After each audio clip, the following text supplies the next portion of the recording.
ये कलेक्टर साहब ने भूल किया। सभी गांव में 1 महीने से सौर ऊर्जा अटल ज्योति योजना के नाम से, जिसमें 7.5 करोड़ रुपया भारत सरकार ने दिया था और 2.5 करोड़ रुपया हमें सांसद फंड से देने का आदेश प्रधानमंत्री जी का था कि सभी सांसद अपने अपने पंचायतों में, सभी गांव में इस सौर ऊर्जा को पहुंचा दे। ये प्रधानमंत्री जी का आदेश था और 2.5 करोड़ रुपया जो मैंने रखा था, जिसमें इस मझरिया गांव का भी वो आदर्श जो सौर ऊर्जा है, यहाँ भी वो सौर ऊर्जा गणना है जो हमारे डीएम साहब ने उसको अभी रोक रखा है। 2-4 जगह FIR हो गया।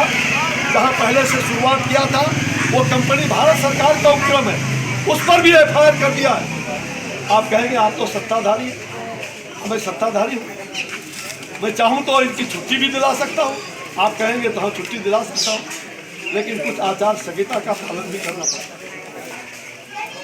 माफ करिएगा, कई बार जिला प्रशासन के लोग बिना जानकारी का कभी कभी बदहोश हो जाते हैं।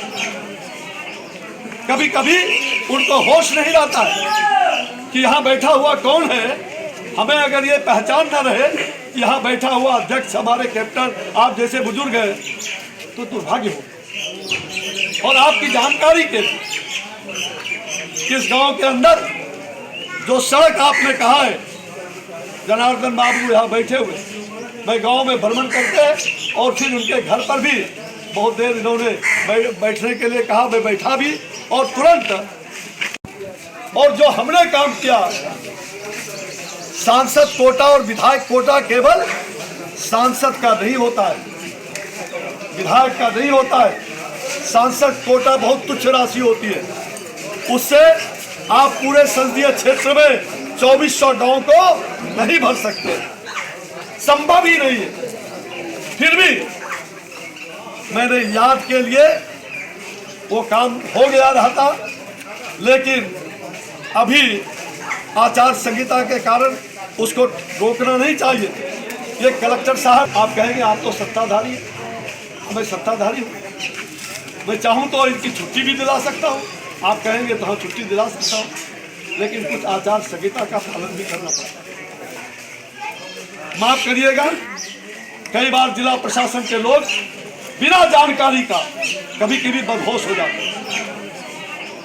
कभी कभी उनको होश नहीं रहता है कि यहाँ बैठा हुआ कौन है। हमें अगर ये पहचान न रहे कि यहाँ बैठा हुआ अध्यक्ष हमारे कैप्टन आप जैसे बुजुर्ग हैं तो दुर्भाग्य हो।